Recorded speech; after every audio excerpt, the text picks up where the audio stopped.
është një betejë e cila kërkohet gjithmonë të jetë në favorin e pushtetit ekzekutiv.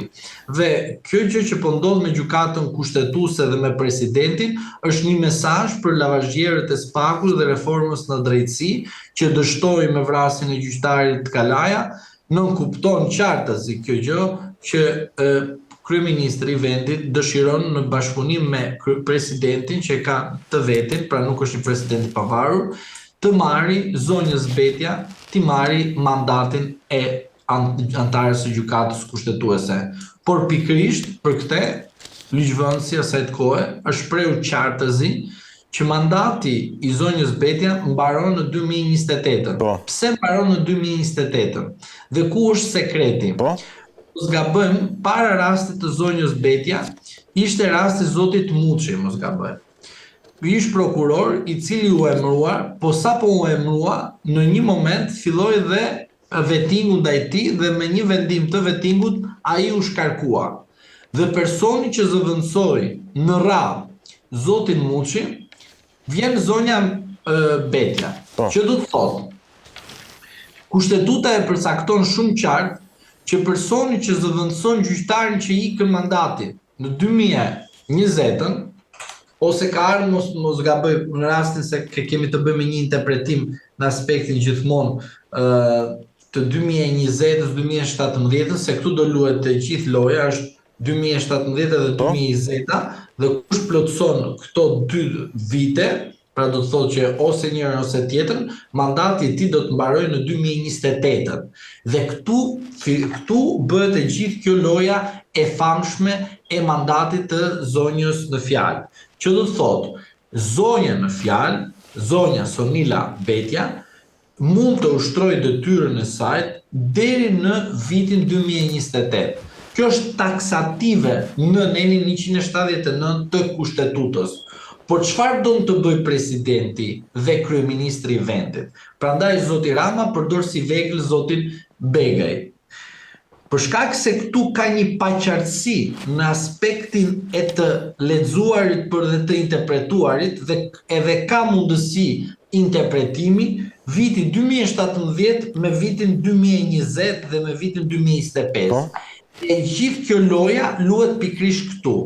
Dhe tani gjykata kushtetuese sot në orën 12 data 16/10 do të marrë në shqyrtim rastin e deklarimit të përfundimit të mandatit të zonjës Betja. Por ajo që unë citoj tek ju është kjo, që gjithë kjo nisëm që përbën presidenti i Partisë Socialiste, presidenti i Partisë së Punës, presidenti i cili nënshtrohet për statutit të Partisë së Punës dhe jo Kushtetutës së Republikës së Shqipërisë, është në favor të zotit Rama.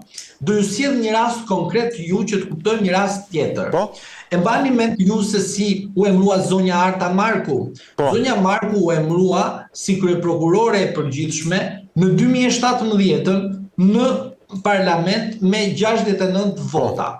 Doli ndonjë ambasador dhe tha, është kelur nemi 179 të kushtetutës së reformuar që e kemi reformuar ne.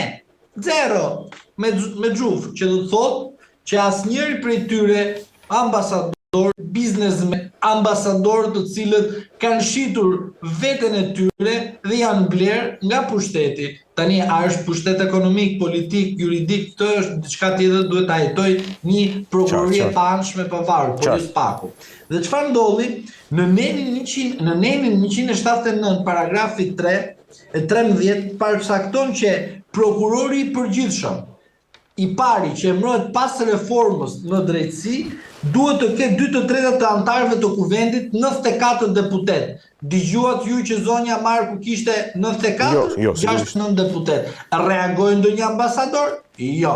E mbani mend betimin e Lanës që ishte që sipas ne 129 të kushtetutës që përpara se të filloj mandatin e tij antari i gjykatës kushtetuese duhet të paraqitet përpara presidentit dhe të kryej atë kohë betimi përpara zotit Ilir Meta. Zonja Arta Mandro ishte, mos gaboj, që shkoi tek Lana, shkoi tek noteri dhe bëri një deklarim që betohet përpara kushtetutës së noterit.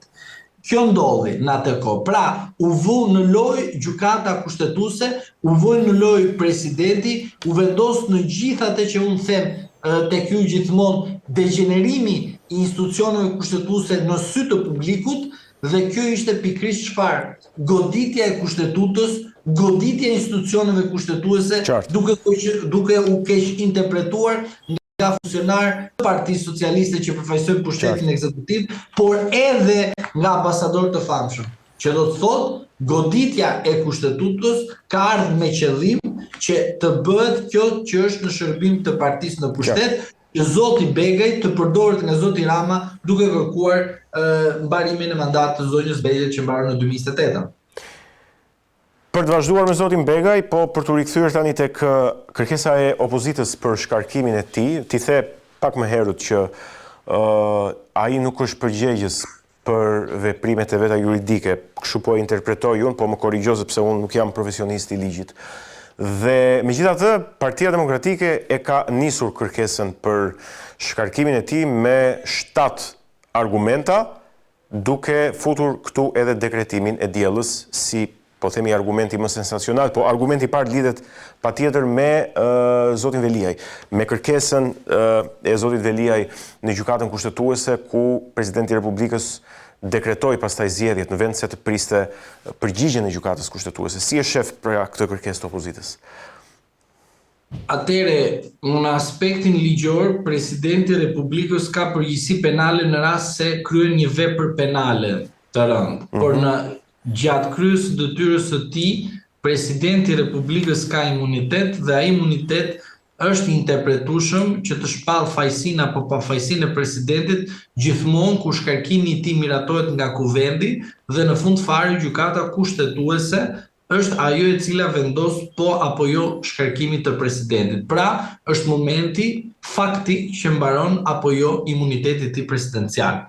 Për sa i përket nismës së shkarkimit të presidentit, Republika jonë në Shqipërisë ka patur në 2022 një vendim gjykatës kushtetuese kur Parlamenti i Republikës së Shqipërisë, ky sapo lam pas, kërkoi që të shkarkojë zoti Meta nga presidenti i Republikës së Shqipërisë, duke përmendur disa fakte të ndryshme për sa i përket shkeljeve kushtetuese dhe ligjore.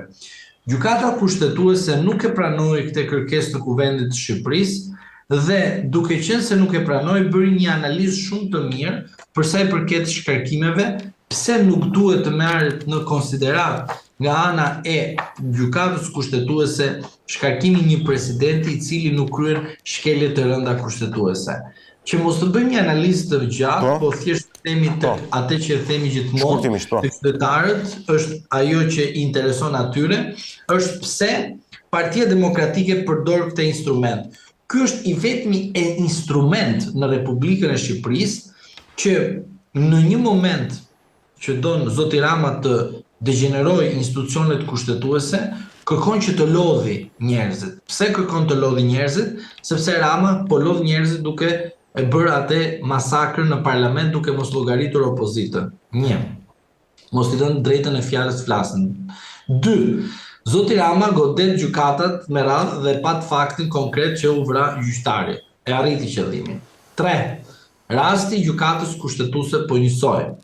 E arriti qëllimin. Rasti president të Republikës që e ka bërë Lolo. E arriti qëllimin. Pra, ulja në publik të imazhit të institucioneve kushtetuese, Rama e bën me qëllim që detyrohet politikisht çdo qytetar i Republikës së Shqipërisë që thot në fund fare mbaruan, u lodhëm dhe nuk ka pse më të merremi me këto me këto institucione të cilët në vendin tonë nuk kanë absolutisht asnjë rëndësi, sepse në fund fare këto institucione që kanë kod dhe Rama do të detyrojë duke të çuar mesazhin përcjell tek njerëzit të mesazh që këto institucione janë kod, të bëjnë një marrëveshje politike detyruese tek Sali Berisha që të bëjnë ndryshime kushtetuese. Prandaj këto institucione po goditen në këtë formë dhe këtë mënyrë që nesër zoti Rama kur të bëjë një komision kushtetues, pra rishikim kushtetues, atëre zoti Rama do të jetë ai që do të thotë në fund fare që e pat sapo erdhëm në mandatin tjetër të katërt, ne u përballëm me një opozitë që nuk respektonte kuvendin. Nuk mund të kemi një opozitë të tillë dhe nuk mund të kemi 120 deputet. Në rastin tjetër, ne u përballëm me dekretet që gjykata kushtetuese na i shfuqizonte. Ne u përballëm me shumë masakra të cilët ishte e paimagjinueshme për një vend që ka bërë kaq investim për një reformë në drejtësi.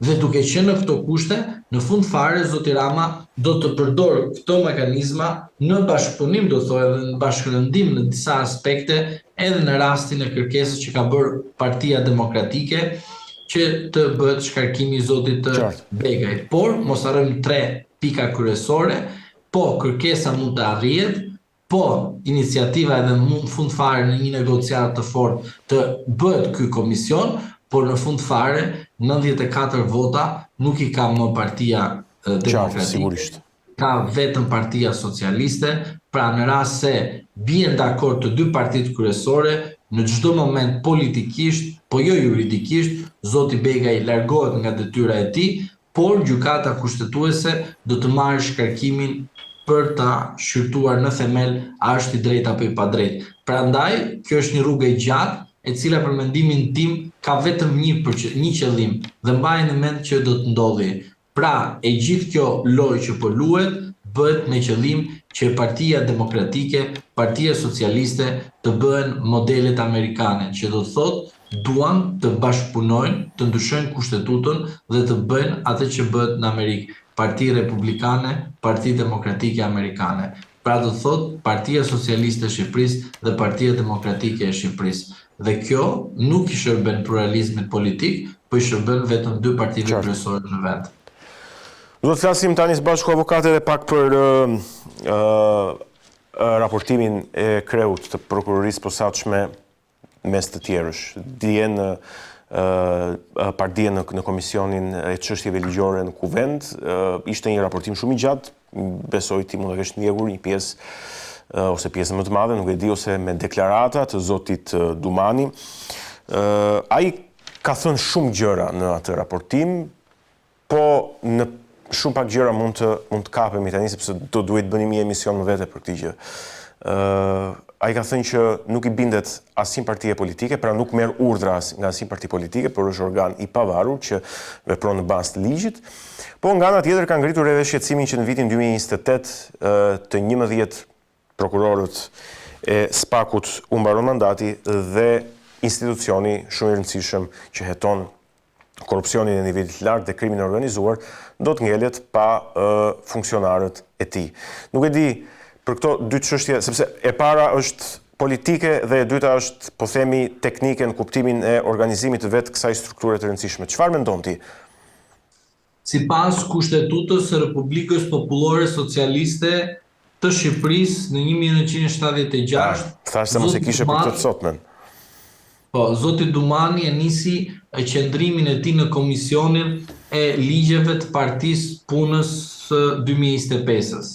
Duke qenë në këto kushte, zoti Dumani ka shërbyer Partisë Socialiste duke ndihmuar zotin Rama që të fusë të gjithë opozitën në burg dhe madje duke bërë fresk në zgjedhjet e 11 majit, duke mos bërë aksionet e duhura të pretenduara që SPAK-u do të arriste masën më të madhe të arrestit në burg në flagrancë të njerëzve të cilët do të bënin krime zgjedhore. Zoti Dumani u përdor, do të thoja, politikisht nga zoti Rama dhe do digjet juridikisht po nga zoti Rama në një moment të tjetër. Por ajo që unë dua të them tek ju është kjo, që deklarimet e një kryetari të SPAK-u në një institucion parlamentar, siç është komisioni i posaçëm për sa i përket llogaridhënies së institucioneve kushtetuese, unë dua të them që jam përsëri koherent me atë që kam thënë tek ju. Çfarë? Që zoti Dumani ka krijuar statistika dhe parlamenti pranon statistika si referencë dhe nuk pranon që të bëjë një diskutim juridik dhe politik madje që se si duhet nga problemet që kanë hasur gjatë ushtrimit të detyrës të 2024 prokurorët të shkonin aty dhe të kërkonin qartëzi ndryshime ligjore të cilët kishin në shërbim të punës tyre, detyrës tyre. Pra në të njëjtën kohë të kishin mundësi edhe të prezantonin statistikat, por edhe të kërkonin ndryshime ligjore teknike për sa i përket veprimtarisë profesionale të tyre, dhe nuk flas asaj që ne themi mbaroj mandatin, shnetë e mirë, dil në pension, bët çdo dhe shpirt, jep dorëheqjen dhe para kohë nuk ka rëndësi. Por ne kemi parë qartësi që ky komision përdoret thjesht vetëm për të bërë një show politik dhe asgjë tjetër për interes të shërbimit të qytetarëve të drejtësisë.